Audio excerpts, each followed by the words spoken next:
त्यो सम्झेर चाहिँ मलाई रुन मन लाग्छ त्यो 2324 को आन्दोलन हो कि मेन भनेको छ अरू त मलाई केही फरक पर्दैन किन चाहिँ तपाईँ यति धेरै भावुक हुनुभयो खास चाहिँ मेरो पनि बच्चा काठमाडौँ पढ्थ्यो अनि फोन गरे फोन लागेन बच्चाहरू आन्दोलनमा गएछ अनि पल्ल पछि एकदम 1-2 घण्टापछि फोन लागेपछि अनि पल्ल छोरो कन्ट्याक्टमा आइदियो अनि जब बच्चाहरू ढल्न थाल्यो नि त स्कुल ड्रेसमा कलेज ड्रेसमा भग्ला भग्ला लडिसकेपछि हजुर ए अनि त्यहाँबाट 7 छोरालाई गाली गरेपछि अनि ऊ आन्दोलन छोडेर आयो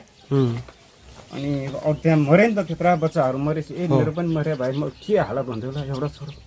हजुर त्यही सम्झे कि सबै जितेर गएपछि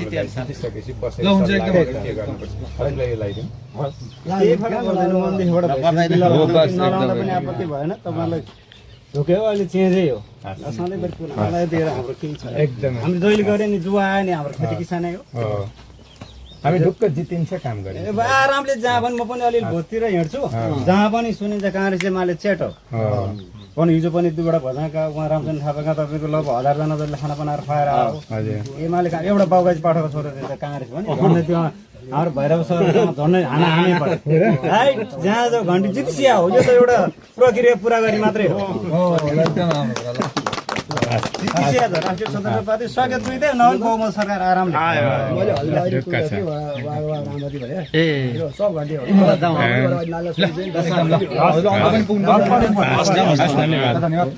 हजुर एकदमै भावुक हुनुभयो राष्ट्रिय स्वतन्त्र पार्टीको उम्मेदवार आउने बित्तिकै कारण के थियो खास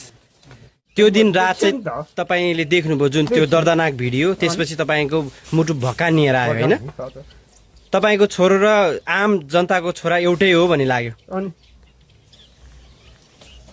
के भन्नुहुन्छ पुराना दलहरूलाई तपाईँ यति धेरै भावुक हुनुभएको छ पुराना दलहरूलाई अहिले पनि उहाँहरू भोट माग्न गाउँ गाउँ हिँडिरहनु भएको छ न काङ्ग्रेसले लिएछ न एमाले लिएछ त्यो मर्नेहरूलाई चाहिँ कारबाही हुनु परेन कसले कारबाही गरिन्छ कसले के भन्नु खोजेछ त्यो त्यसकै लागि परिवर्तन हुने हो कि अहिले नयाँ सरकार भयो भने त केही गर्छ कि भन्ने एउटा आश मात्रै हो क्या विकास भनेर यतिकै हो हिजो माओवादी त्यत्रो द्वन्द्व गरेर आउँदा नि खासै के परिवर्तन आएन अलिअलि त भयो होला होइन त्यो त विकास कमको निर्माण आफै हुँदै जाने कुराहरू त भइहाल्यो होला अहिले मैले गर्ने तैँले गरेँ भने तछाड मछाड छ नेताहरूमा हजुर त्यो होइन मलाई मेन भनेको चाहिँ त्यही जब त्यो बच्चाहरूलाई मार्यो अनि त्यसपछि मेरो पनि मर्यो भए हालत के हुन्थ्यो होला त हामी त लोक चाहिन्छ एउटा छोरा त्यहाँ छ नि त एउटा छोरा मरिमा अभिभावक नि धेरै थुप्रै छन् हजुर होइन र हजुर त्यही सम्झेर चाहिँ मलाई एकदम त्यो दिन सम्झेपछि थुप्रै रुनु मन लाग्छ कि हो पक्कै पनि अब आम नागरिकहरूलाई के भन्नु चाहनु तपाईँ यति धेरै भावुक हुनुभएको छ यदि जनता सक्षम छ भने यी हत्यारालाई कारबाही हुनलाई चाहिँ राष्ट्रिय स्वतन्त्र पार्टीलाई चाहिँ अत्याधिक मत दिएर विजय गराएर सकेसम्म दुईटै नभए नि बहुमत